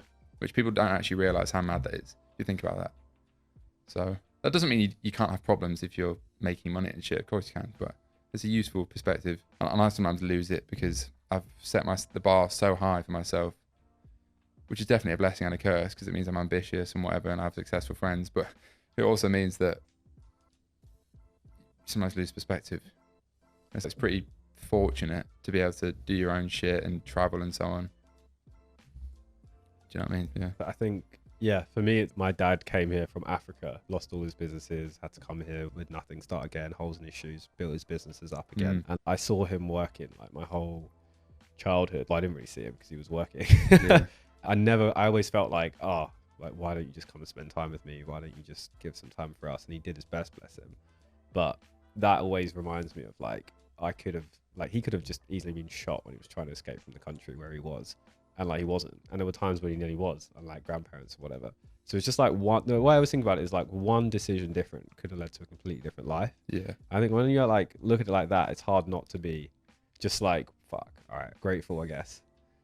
Yeah, I'm not a very grateful person by default. I'm trying to get better at it. Do you, I think you don't think gratitude though, you feel gratitude, right? How much do you like feel? Yeah, on I a daily think basis? because I felt like I drew a really bad hand in the past year. I felt a lot of bitterness and resentment towards the world, honestly. Yeah. And that's probably like the first time I've said that. Whereas before I felt like I had what I deserved. I was doing well to work my fucking ass off. And then I felt like I just drew the short straw for a year, which in hindsight maybe was meant to happen or whatever. But I definitely was like envious of my friends that didn't happen to. Yeah. I've said that to them. So I've probably, maybe that's tarnished my view of like reality and being grateful for like normal shit. Because I felt like I should have been further ahead. Yeah. But get there eventually. Does part of you like that perspective because you know that it drives you to be better and more successful in a way? Like the fact that you do have that. Yeah, I mean, I think it's definitely better to feel like a small fish in a big pond, like I said before, than feel like you're winning everything because, I don't know, the people you hang around with aren't that ambitious or whatever. So if you feel like you're doing really well, I think you should probably go somewhere else if you are ambitious. Because you should always feel like, I don't know, at least for me, like you have something to prove and people to chase. I think that's better than, depends what you're trying to achieve, of course, but I think that's definitely better if you're trying to build a business and you're very ambitious and so on. You probably should try and normalize like mad level of success. So at least hang around with people that are actually doing it, not just like fronting or talking about it. I met a lot of the guys who I associate myself with now who are like ahead of me through like courses, masterminds, that kind of stuff. Are you in that kind of, what do you need that kind of stuff for what you're doing? Did a Facebook ads course when I was like 21. It's the only course I ever bought. It's pretty good. Well, Ben Malol's course. He was like an OG. Who was the guy? Ben Malol. Oh, I remember that dude. I don't know if he's still around. I remember him. Yeah, he was an Asian. Yeah, he was. Right? Yeah, that just goes to show though, because like now I kind of laugh at that, but like when I knew nothing, that was incredibly valuable because he knew more than I did. And I actually bought his course as well. I don't remember it now, but it's probably definitely did something. A little bit outdated, but yeah, it would be now completely. So you bought one course, and did you meet anyone through that, or you just went to learn the knowledge? Just learned some shit. Yeah, other than that, like I used to be in like Facebook groups and so on. That's how I met people originally, or like went to events and so on. But other than that, I kind of just figured it out myself to an extent, and just like friends, and then just watch more of generally just friends. Like, what are they working on? Talking to them. What's the secret to Facebook ads in 2023? I haven't run my own ads for 3 years. I spent millions on ads myself back in the day. I used to be in the ad account like 2 hours a day. I would say, don't do it yourself. Get an agency and focus on creative. How the fuck do you find a good agency? I've worked with 7 and 6 of them are shit, so it's very hard. So experience is one thing. I think just with agencies, broadly speaking, try and make it performance incentivized. Otherwise, they're just going to rinse you on a retainer and don't give a fuck. Yeah. Most won't do that if you're a new brand, to be honest, because you won't have enough scale. But yeah, like it's difficult. Probably do it yourself so you have enough understanding with media buying, which is what I did for years. But then eventually you get to the point where you don't actually know enough and it's too time consuming. And it would be like ROI negative to do it yourself. Yeah, that's probably what I'd say. But agencies are tough. There's so many agencies now as well because Iman's probably produced about 100,000 new agencies. And some of them are probably great, but some of them are probably really shit as well. Most of them just hire a contractor from Upwork. Yeah, exactly. That's not a legit agency. This is like some freelancer finessing people. Yeah. But everyone's got to make some money somehow. So yeah. So what does the day-to-day look like? Is it just calls, meetings, or are you like... In Bali, it's probably a bit different. Genuinely, I try and do shit that needs to be done in the morning. Like deep work or whatever, which is like become a buzzword now, but it is true. Like I don't eat breakfast. Yeah, I often wonder. You're a real entrepreneur now. Now I know you're legit. Like you don't eat breakfast. Yeah, I don't know how anyone eats breakfast. I don't know how people work eating breakfast, honestly. Yeah. Like, I've tried just having one meal a day as well, going super hard, but I found that a bit difficult. So yeah, generally I'll do shit that needs to be done in the morning. Try and focus on needle moving stuff. I probably still get stuck in like the day-to-day a bit too much. Less so than I used to because I have a team now and shit. They're actually good. Whereas in the past it was not necessarily the best people working with me and like VAs and shit, a bit less skilled, shall we say. But yeah, just a lot of calls and a lot of planning shit, I suppose. Yeah. I'm still way too stuck in like emails and stuff that I really need to get someone to like filter shit for me so I can just do important stuff because yeah, it is true. You need to work on the business, not in the business. It's such a stereotype, but it's true. And you know, what's actually moving the needle? Do you know what I mean? Like I can either spend 2 hours going through emails every day to get so fucking many, or I could spend half an hour or 2 hours hiring someone to, I don't know, maybe automate that or whatever it is. So I'm not very good at that, to be honest. I'm not the most organized person. I'm not very good at systems, really shit at hiring typically. So I'm still trying to work it out. But yeah, I suppose now, particularly now I have investors and shit, I focus a lot on like reports and what's actually happening. What can I do that's actually going to solve a problem? For example, rather than just spend more on ads, which I've been struggling to do in like the past month, particularly, we've hit a bottleneck because we're only running ads to the UK. So now I'm like, all right, we need to localize fulfillment to Europe so we can scale in Germany, for example. Instead of just focusing on the same thing, it's like, all right, how can we scale horizontally a bit and think more logically? And then trying to get into retail right now, like Holland and Barrett, for example, whereas in the past I was always just D2C, like, and Amazon as well. So I never used to do Amazon. Trying to grow Amazon a lot right now. So just being more logical about things, whereas in the past I'd maybe just Chad scaled a bit. One thing that was working, I just double down on that. But then that's not how you build a valuable business, because you can't be so reliant on one channel. And I think probably most people are, including me right now. Like Instagram, website, that's it pretty much. What about TikTok? I haven't made TikTok work, so I'm trying to make that work. Amazon starting to look good, so we're going to launch in Amazon, Germany, America, all that shit. Which in the past I would never have done, because it was like too much admin. I just wanted to go quick. But I've learned from the past, you need to diversify, just be a bit more logical about things and what's going to work long term, rather than just trying to scale as quick as possible, which I made the mistake of doing in 2020.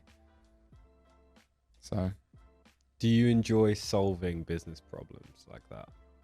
Does it make you actually feel good when you like solve that kind of problem? Okay, cool, we're going to use this acquisition channel instead now. Versus if you're creating. Yeah, I mean, there's literally always constant problems. Like, I have this mad fuck off unicorn spreadsheet, I call it, or some shit. It's like the entire business in one spreadsheet, and it's like all the numbers, and then I have a sheet which is like problems, and then anything that's like a big problem is in there, and it's in there until it's fixed. Do you know what I mean? Sometimes it's in there for 2 months, but it's in there. So I think, funny thing I've realized, I think a lot of people think they're working towards a point where they have all the money they need, and then they just don't work. That's like the American dream or whatever. You build a business, sell it, you get really rich, and you sit on the beach. But I honestly reckon if you put most people in that position, after about a week, they'd be so bored. And speaking to Jimmy, who's very wealthy, the guy I mentioned before, and you won't mind me saying this, like, he sold the business, he's still working on it, but he's fucking really bored. He has all the money in the world. He wants something else to work on now. Yeah. It's a nice problem to have, of course, compared to 99.9% of people, but it's fuck. You actually... So then it's like, he says to me, like, what would you do? And I'm thinking, it's an interesting thought experiment for me, because I'm not there. I would like to be in that position. But then it comes back to, you're going to want to work on something anyway. So actually, even if stuff feels hard or not necessarily fun all the time, because it's never going to be fun all the time, nor should it be, because it wouldn't, then by definition, it wouldn't be fun if nothing was boring or bad. But like, you get a lot of satisfaction out of working on something. Even if you think you'd want to retire and sit on the beach, you wouldn't. You want to do the next thing. You might just have different worries that aren't monetary or whatever it is. Do you know what I mean? So yeah, that's something I think about, because often I think, oh, this is hard and this is fucking stressful, whatever. But that's what we're built for. You have to work on something. Like you said before, like, especially as a man, I think you want to conquer shit. Like, even if it's a small task, you got to have some project to work on. Otherwise you just get bored. I know I would. I fucking hate sitting down watching TV. Granted, not all the time. If I'm watching some cozy movie with some beautiful girl or whatever, that's a bit different. But that doesn't happen all the time. Yeah, I think quite an interesting way to look at what you work on is, if you had all the money in the world, what would you work on? Then you should probably work on that now, and you might end up with a lot of money, actually, because you'd be passionate about it. That's how I feel about this brand. Yeah. If I was a billionaire, I'd probably still work on this and probably do the pod. What else would you do if you were a billionaire right now? Buy a 20,000 square foot house with an underground garage and put like a fucking pink Bugatti shoe on in there. Something like that. But other than that, probably not much would be different. I'd just buy some silly cars again. You think you'd be happier? Honestly. Maybe not. Maybe I'd be less stressed about certain things, but hard to know until you're there, right? It's like everyone says, like, money can't buy happiness, but it's like, well, until you've gone through that, you need to experience it. And I actually disagree with that statement anyway. I think it does actually buy a degree of happiness. I think it removes certain stresses. I think that is happiness. I think happiness is the absence of unhappiness, to be honest. Yeah, interesting. That's very Buddha. Is it? I don't know. It sounds very Zen. I copied it from him. I'm joking. I don't really. All right, cool. How into conspiracy theories and stuff are you? I'm gonna guess not very much. I like a lot of that shit. I love. Okay. I think most conspiracy theories are probably true. Yeah, conspiracy facts. I just basically, if the masses think it, I genuinely don't. Did you see what Elon said when he overtook Twitter? No, I might have seen it. I'm not even on Twitter, so you should know this. He basically tweeted, and it was in an interview. He said all of the conspiracy theories about Twitter turned out to be true. And he just said it in a flippant comment in the conversation. But when you think about how mad he fucking said it was, and he's the one managing the company, so it's I mean, interesting, eh? I think the more it's funny because like my twin brother is the exact opposite to me, well, non-identical, but he views the world opposite to me in every way. COVID's a great example, and that's a very controversial one. Videos seem to go like disappearing off the internet. Yeah, and people sometimes. Yeah, but like we completely viewed everything differently on that, and that was obviously a big one that had a lot of conspiracy theories. There's loads of things, isn't there? But yeah, I've watched some weird documentaries in my time. Did any of them have the name Cabal in them, by any chance? The what? Probably not. I don't know. All Unless that's a code word. All right. Yeah, maybe it is. You have to tell me after. We'll have to be careful what we say on YouTube. Yeah.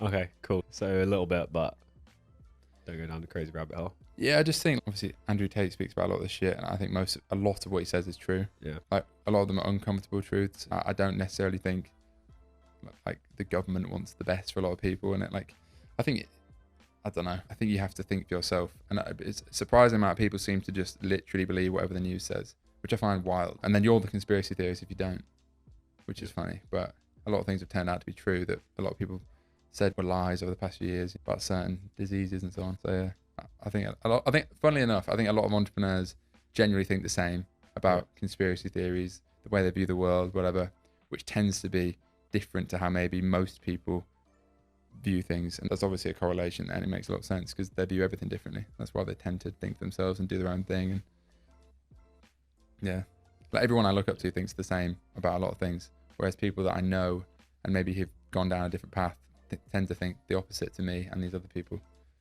And probably like a lot of people, I feel like everyone that's come from like the UK to Bali probably thinks similarly about the world. Yeah. That's why they refuse to be in some office 9 to 5 in Stoke or whatever it is. Again, not that there's anything wrong with that, but people tend to think a certain way, don't they? You know, it's funny. Like I did a year of work before going to uni. So I worked like in corporate sales jobs, recruitment in London, that kind of stuff, right? I was like, okay, this is 100% not the life I want to live. Went to uni, started businesses, etc., right? To not do the 9 to 5. Went full circle, ran the business for 7 years, scaled it to like really good amount, lived the lifestyle of my dreams, come to Bali, living the quote unquote nomadic life. And what I do now is work in my office from Monday to Friday. And then I have weekends and go travel and do crazy shit. Like that is literally what I've gone the whole circle and come back to do something. So. I've experienced that. That's the irony. You end up wanting to have an element of routine. I guess you just do it in a nicer place. It's choice as well, right? Like I could choose not to work today. Yeah. But I want to work is the nice part. Yeah, I do actually wake up excited to do stuff. Like I actually look forward to, not all the time, but like a lot of the time, if I had the choice of doing this or partying, I would actually rather do that most of the time. Yeah, same. I think that to me is like the barometer for like happiness. I think if you're just doing shit you want to do, or at least gives you some kind of actual fulfillment, which isn't like this jumpy up and down thing I've found a lot of the time. Like those big moments, just like for me, it'd be like signing a big client. For you, it'd be like, I don't know, hitting like a revenue mark or a new channel, and it's like a win. Like I feel like those moments are actually, they're not really the best bit, to be honest. They're like little milestones along the way. Yeah, it's fun, isn't it? All those things we like look up to and like chase. Yeah, I found that most things in life are never quite as good or bad as they seem, which made me like really sullen. Is that the right word? But yeah, like genuinely things are not as dramatic as they seem, which I often don't like, which is why I like to make things really romantic and shit, because I'm chasing that all or nothingness when actually the answer is probably somewhere in between. Do you know what I mean? You have this vision of a certain trip being magical or whatever, but then it fucking rains half of it, and that's just life. Do you know what I mean? Yeah. Not in a miserable way, but also the flip side of that is things that you think are terrible and this is going to fucking ruin my life, whatever. Usually it passes and it's fine. Yeah, I think what I've noticed is as I've released the need or expectation for things to happen, my life's just been better in all parameters, in terms of like results, business, dating. Like doesn't mean not caring, it just means going towards it, but like actually being detached from it. Yeah, that was a big one because I used to be super attached. Like, I need to hit this goal. Like, this has to happen. I need to do this. Yeah, I read some book by Anthony DeMello. It's like some fucking philosophy book called The Way to Love or some bullshit. I was reading loads of Stoicism recently, and then I read that, and it was all about like attachments basically being the single cause of unhappiness in the world. And I was like, wow, there's some very strong quotes in it. I can't remember now. Did it talk about like attachment styles? So you've got like in a relationship, you've got like it was kind of like or... about relationships, but also just like goals and shit. And I've definitely found myself maybe attaching myself to an outcome a lot, or like what I think is going to happen with a certain person or a certain place. Basically, just expectation about anything usually just equals can equal which I don't know. But then is it a good thing to not be attached to anything? I don't know. Maybe I think I've like really gone down this path, right? Yeah. So I don't think I have the answer, but I think I've had some good I've lived long enough, have no attachment or goal, where I've just been like fucking a leaf in the wind. And it was good in the sense that I could learn to not need business and that kind of stuff, but terrible for just moving forward in life, being a man, growing, etc. And I've also lived a very 3D, just focusing on the physical, just moving forward 1% every day, which got me forward, but I also didn't necessarily feel the best. And so what I found is like having that structure is a really good thing, particularly as a man. But then also basically like the one thing I get, you know how people will reflect things to you, and a lot of people will say like, something about you, or something people say about you like a lot when they like meet you or meet you online. There must be things. One thing I've noticed girls say to me, it's really weird, is that I seem bored. And it's happened 3 times in the past 3 months. Yeah. Where one was like on a date I never saw her again. One was like someone else, whatever. And I found that quite surprising because I always feel like I'm fucking loud and shit. But maybe I just wasn't interested and my head was elsewhere. Yeah. So do you think? I think there's 2 reasons why. One could be because you are actually attached from a situation where you're just like cool either way, or it could be maybe you're not there, like presently. Oh you yeah, could be that's somewhere very else. true. What do you think? Yeah, I used to be like this with my ex-girlfriend. She'd always say I wasn't fucking there because I was thinking about some shit. I'm not very present at all, ever. Even now, I'm probably thinking about where I'm going next, which is something else I need to work on. Yeah. I'm always thinking about the future or the past, probably mainly the future.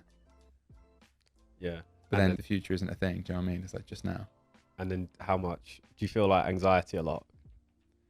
I wouldn't say I do, genuinely. I've had bouts of it. Yeah. I feel like the sun and ice baths usually fixes that. Yeah. Like I went to hospital like a month ago because I thought I was having a fucking heart attack. And they were like, no, your heart's fine. You're just anxious. And I was like, oh shit, maybe. Because I just haven't felt like that in years. Yeah. It was like a week of like feeling like my heart rate was just fucked. But it's largely just in my head. Or at least it wasn't anything to worry about. But then when you realise there's nothing to worry about, it usually goes. I was getting like mad health anxiety because like one thing, I felt ill for a while. Then I was like, fuck, my heart's all weird. But it's probably just in my head. Yeah. It definitely was. So much of it is just down to belief. But anxiety is just focusing on the future. That's why. Yeah, exactly. And depression is the past, or what they're saying it. Yeah. It's very true. Where are you going next? What, today? Yeah. Probably to the fucking gym. Can't go a day without that. You go every day? Yeah, pretty much. Like very rarely would I take more than one day off. What have you found is like the best training style for you after doing? I lost 2 stone last year and got in like the best shape of my life. And I'd probably say like, especially given I was running a lot, I reckon I had a better physique than most like fitness coaches and shit. Especially in summer last year, I was like, absolutely shredded. And it was like completely natural or whatever. People accused me of taking testosterone and shit. I was like, nah. I was just doing a lot of calisthenics. Like I stopped doing like weights and started doing more functional shit. Pull-ups, press-ups, squats, all that shit. And then a fuckload of running. Combination like slow stuff and like sprints and so on. And I never thought of myself as a runner, funnily enough, even though I spent years being a rower. And I guess there's probably cardio elements that transfer over. But yeah, now I've just found myself like way quicker than I ever thought I was. And I did that mad marathon. And yeah, that tends to be a combination for me. I don't like, it's mad that I did 3 years with no cardio pretty much. I just was going to the gym and lifting weights, but it was so aimless. So I like now having a target, a marathon or whatever. I also told myself I'd never do another marathon after the first one. 2 weeks later, I was like, fuck, I want to do another one. It's like David Goggins. That's the tattoo thing as well, mate, when you get one. Yeah, I was like, I want to go one more now. Yeah. Then you realise, because doing that, I did a sub-3 marathon, I did 7 minutes clear, like 2:52:59. So I put on Twitter I was going to give £1,000 to charity for every minute I went over. Because sub-3 marathon is like the pinnacle. People say it's like elite if you can do that. And I've never even run a marathon, and I'm like 88 kilo. So I'm not a runner's build. I know people that are like 70 kilo that can't do that. And so I was like, fuck, I'm going to put this ridiculous goal out there. I did train a fuckload. I was doing like 12 hours a week of running. Like, it's a lot. But now I'm like, all right, now I've proven. It's the similar thing with entrepreneurship. Experience breeds confidence. Now I'm like, all right, I know I'm a good runner now, factually. At least I can train to be one. So now I've got to go one more. And then you realise it's like the same thing with work. you have that little moment of, oh, I've done it. Yeah, the little dopamine hit. Everyone tells me how amazing it was, but then it's gone. And you got to do the next thing. So then you realize that the process of training for it's probably the enjoyable part, because, you know, the race or whatever and running is, I like running because it's away from a screen and it's a much more, whereas like in business, there's so many external factors, whereas running, it's just me. Granted the weather or whatever, but I either trained or I didn't. There's no hiding away from that. Whereas building a business could take 5-10 years. Whereas running a race, it's like, I'll train for 4 months and run it. I either trained enough or I didn't. And I quite like the rawness of that. I think that's why you Muay Thai, mate. Because you either got punched in the face or you didn't. It's just one versus another. I've heard a lot about this. I must try it. I think it's like the ultimate high. I like runner's high as well. Yeah. All right. Fair enough. I'll ask you a couple more and I'll let you get to. I'm actually training as well. So. Where are you training? Where am I training? I actually either train at Body Factory or Ball. Oh yeah. Yeah. Body Factory's. It feels a bit like Influencer Factory. That's the only reason I don't train it all the time. So busy as well. Fucking it's hell. busy. If I want to do I like the ice baths and shit though. I like. Have you done that 2-degree one, the little one? I did that once. That's actually too cold. Fucker. I do 3 minutes in the normal cold one. Yeah. And then like 15 in the sauna. I do that twice. Yeah. I get pretty dizzy from that, to be fair. But it's good. My workspace has a sauna and an ice bath, so midday I'll just bounce. Yeah, because there's none of those in the UK. Like I have a sauna in my building to below my flat, so I'll just go straight down to it. But they don't have ice baths, and it's fuck's sake, you're missing half of it. Yeah, ice bath's the best part. 100%. You actually feel the difference. Someone needs to make like a Body Factory equivalent in London. They would print cash. Because it's so niche, ice baths. Bro, Body Factory charges, I think it's like a couple $100 it's bucks ridiculous. a month. That's more than it's like 200 quid for 2 weeks. Yeah, that's what I paid less than that in the UK. Yeah, way less for a central London gym. Which is why it's not even that good, to be honest. No, it's not. It's not even that good. So it's not that good. Yeah, it's like whoever owns that is printing. Yeah, yeah. It's just like, I saw you coming. I know you'll pay. But it's like my mate met Naval in there. You met Naval? Met Naval. I know, like, I think he met Iman in there as well. The Nelk boys. So like, they've been there. Yeah, anyone like coming through all trains there. So it's like, if you're here for a couple of weeks, you may as well go because you're probably going to meet someone. And there's some nice girls in that sauna. I'll introduce you to my friend Jade, who works there. She's a personal trainer there. She's actually got a couple 100K on Insta. Actually, I'll introduce you to her. Could be a good. I could never marry an influencer girl, but I can certainly say hello to one temporarily. You can say it. Like, you can be nice. Oh yeah, health. I think health is a thing. I think it's as you get more successful, you start to think about health because you realize you're finite. And what do you have? I'm really big onto health, like mostly Eastern stuff. But do you think about health much? Do you do any like? Yeah, I mean, I've always trained a lot. So I spent like 8 years as a rower when I was younger. I went through I look back now and say I was fat, but I was never fat. I was still going to the gym and shit. But yeah, like the running's a big part for me now. I like the idea of being in like functional shape. So like I could actually, I don't know, run away from a fucking lion or some shit. Not that that's ever gonna happen. But yeah, like I feel like I eat cleaner back home, to be honest, than when I'm out here. Like I try not to drink much generally. When I've been out here, it's different because there's been a lot of strategic sense, shall we say, and more potential distractions. But I feel like drinking in the sun is never as bad because you recover from any hangover very quickly. So yeah, I guess I like microdosing now and then back home. I take my own product every day. I take like Athletic Greens and shit. I think I like that as a brand. I haven't had that out here, but it'll be all right. Enough vitamin D from the sun. But yeah, pretty much just train like every day, eat clean, do a lot of sauna stuff. Ice baths I like doing, but I don't have them back home. That's a real faff. So maybe I'd have to move here just for that. Right. You should come. But I genuinely feel like fasting, running, ice bath, sun, and sauna, and no drinking. Yeah, is like a beautiful combination. I think sleep. Feel good. I think sleep is so important as well. It is. Yeah. I think that's getting fucking grumpy. People speak about that more and more now. So I'm releasing Dream Dust like next week, which is the next product. Sleep product. Yeah. Oh fuck, I'll buy it.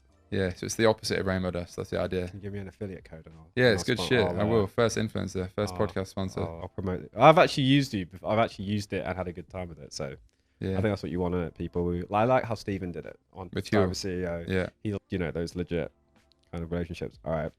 Have I got anything else? I feel like you haven't watched Ready Player One. I wrote that down. Nah, I've heard of it. You need to go and watch that. You'll love it. Oh yeah, one thing I wanted to ask you. You can obviously become fucking mastered like growing. I don't know, I haven't talked about business very much, which is like what you're which is what you're known for. Like growing, a lot of people start in ecom, mostly in dropshipping, and the vast majority of them fail or don't scale. What do you think was the main things that made you successful at it versus a lot of other people who haven't been I think in successful. summary, it's such a broad point, but people on the internet, YouTube, Instagram, whatever, they only ever talk about marketing. And by marketing, they really mean like Facebook ads. So it's all the community speaks about. No one talks about product ever, when it's basically, it's the only thing that matters. Because you can out market a shit product for about a month. But then I've had it in the past. Your product's not, like, for example, when I launched my jewelry brand, I had to go back 3 months and restart everything because our supplier fucked us over on the quality, and I had to refund like 3,000 orders in the first month. Went back to the drawing board, made the product better, launched, and it was way better. It was successful. And even now, like, I spent 5 months developing the product, and no one speaks about products. It's not glamorous. It takes sometimes a lot of money, a lot of time, a lot of skill to make a good one. Because especially dropshippers, they don't give a fuck about the product. They're just trying to basically make as much money as they can without being called a fraud. That's pretty much the model. Don't get chargebacks, deliver on the product. But when you make your own product, it's different, of course. And I just think that's the main thing, branding and products. So like, what is the actual thing that you're selling? And I've got better at that over time. I was not that good at it to begin with, and no one is. But I think that, in a nutshell, is the only way to really scale, especially past a certain point. Because like I said, you can outmarket something shit for a while, but then the reviews are bad. People don't come back. Our repeat customer rate, like the past month, is 70%. So it's mad, which is probably not good actually, because it means we're not acquiring enough new customers. But that's another issue because we had no stock and so on. But I would honestly say that look at any massively successful brand, not like little drop shipping bullshit like Athletic Greens, Gymshark, Apple, obviously. People are obsessed with the product, and ultimately where you make money really is people coming back. Because once you've acquired a customer, if they only buy once, it's very hard to be profitable first order unless you've got like a neon sign that's 300 quid, which was, that model was great for that. Problem with that was the quality was not quite good enough the shipping time was long and the experience wasn't great. But if people come back, and that's why I'm focused on subscriptions, because you want people to ultimately get like ethically addicted to the product, is how I view it, and just really like it and want to give you money. Because think about the brands you buy from repeatedly because you fucking like the product. Like Athletic Greens, I spend 80 quid a month on some green powder because for me it works, or at least I believe it works, and it's there on time. And my LTV must be mad. And that's how you make a big business ultimately. But no one's talking about that because it's not easy and it's not glamorous. Whereas I spent £1 million on Facebook ads, gets clicks. No one wants to sit and work on a product for 5 months and go through samples, supply chain, all that. And also because most people drop shipping are just borderline frauds anyway. That's just the truth. Like no ship, all this shit. So yeah, build a good product and people will come back. And then marketing should be the easy part. My biggest fear when I was running my agency at the beginning was like, oh shit, if this result isn't good, then the client's not going to like it, and then people are going to say bad stuff about me / the business. And that happened a couple times. Yeah, it does happen. Even now for me. I had clients who like left bad Google reviews, and that literally shook me to my soul. Yeah. Like I was literally like a mess from a couple clients saying bad things. And then we launched our January ads, and I hadn't monitored them for 5 days. So there was X amount of people saw them, booked, whatever. And one comment was from this agent. We work with estate agents in the UK. He said, what references do you have to prove this service actually works? Because we were making a bold claim. And this was days ago. And like literally my body, I went, fuck, here we go. What are we going to see? And it was literally this long of a response. I posted on my stories of an ex-client saying how fucking great how great it was. Not working with us anymore. He said, here's the results I got. Here's what the experience was like. I'm still making money from it to this day from a year ago working with them. And that was the moment I realized, oh shit, because that was when I started focusing on the service. Yeah.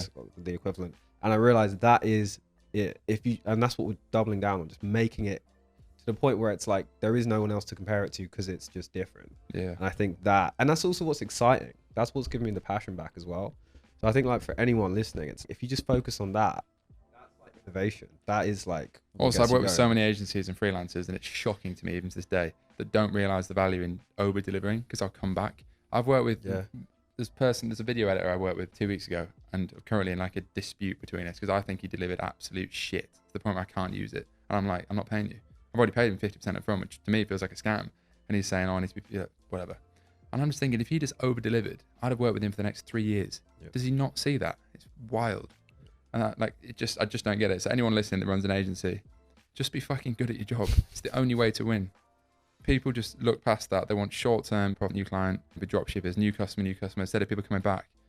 So, I mean, the brand's not perfect now. We get bad Trustpilot reviews, whatever, but like, it's way better than shit I've done in the past. I'm so much more aware of it. Yeah. And it's a constant feedback loop. I think as well, like, it's never going to be perfect, but just listen to customers or clients, whatever it is. And that's the most useful feedback. Like people said that they thought it was too sweet, so we changed one of the sweeteners. Now it's different. That took 6 months to do because the fucking supply chain is long. But it's never going to be perfect, but just try and make it as good as it can be and make it better progressively. Yeah. And it's just wild to me that people don't think being good at their job is relevant anymore. But that's the culture we live. Well, this is this entitlement, right? Because they come in through a course or watching someone on YouTube. It's this is how you make the money. So it's these are the things I need to do to get the money. That's the cheap actual on the actual job. But the intention is just to make money. It's not actually to do something good or do something innovative. And you make more money long term anyway by being better. The problem used to be when people would start a business, it's okay, I have this idea, I'm going to build this app. That used to be the problem. And it was like, no, just focus on, now it's switched to just focus on like someone's problem and solve that. But the problem is it's gone now too far to that direction where it's like, okay, we're focusing on who's got the problem, but the solving, the actual solving bit isn't there. So what I get tons of guys, like starter out guys, as I'm sure you do, who reach out and they're like, what should I do trying to get my first client? Probably what should I do trying to launch my first store, whatever. And I'm like, literally just message people off who you actually offer to work for them for free. Be honest about where you are. Say, look, I'm not an expert, but I'll just do this for free if you like working with me. Yeah. Maybe we'll sort something out. Guy that does all my customer service now was a podcast viewer and he worked for free for a month because he wanted to work with me, and now he's full time and he's really fucking good because he just impressed me so much. Yep. People aren't willing to do that. They think that everyone started with loads of money and shit. Literally, I didn't get paid 3 years from e-commerce because it wasn't very good. Then you get better. So people just got to go through it. Yeah, we'll have to put this bit at the start of the pod because I feel like that's the most valuable fucking bit people probably listen to. Yeah. That's what it is though, right? It's just doing the things that most people aren't willing to do. That's what makes you successful. Just look at what everyone else is doing. Just do the opposite thing of that. It will probably lead you to a good path. Yeah. Because of the reason why. Anyway, one more question then we'll wrap up. Right, we're going to fast forward all the way to the end of your life. It's your last day on planet Earth. You've achieved all the things you've wanted. Space goods to the moon, probably X number of other companies, got a beautiful family, people care about you, friends, you've gone to space, whatever you've wanted to do. You're a billionaire. Yeah. Can't leave behind any of that shit though to the people you love and care about, but you can leave them with some words, some advice, some wisdom. What would you tell them? Very dramatic, but something I put as the fucking like slogan of the brand. I think nothing exists until you create it, which I think is like so cheesy, but that's the way I viewed everything, and it made perfect sense with this. And I'm pretty good with slogans, so I like that one. So nothing exists until you create it, and it's just, I think the general vibe is literally everything ever was created by someone just like you. Everything, whether that's a relationship, a thing, a product, even a fucking building. Like even countries were effectively created by people that just went to a piece of land and made this thing. So that's probably what I'd say. And I try and remind myself of that every day, whether it's just create shit. That's the way I'm trying to live. So it was quite a dramatic ending, wasn't it? 'Cause it's on my fucking phone case. It shows what you're doing is like real. There's so many things I could say, but I think that's like a nice summary one. YouTube, Instagram, where's the best place for people to find you? Yeah, the Midnight Pod, probably on YouTube, and all my Twitter and Instagram we'll put in the bio and so on. But he's linking himself in the bio. I actually did a podcast yesterday, and the guy, he was like a business guy. He literally took the mic and was like, "So it's been a great." He like signed himself off. He's finished it for I was you. like, I had to give him a round of applause. So if you want to say goodbye, that can maybe be the new thing and sign us out. Subscribe to the pod as always. Cheers for watching. That's what I said at the end of mine. And I pushed the mic away, but I can't do it here. Nah, it's been a pleasure as always. Sweet. Cheers.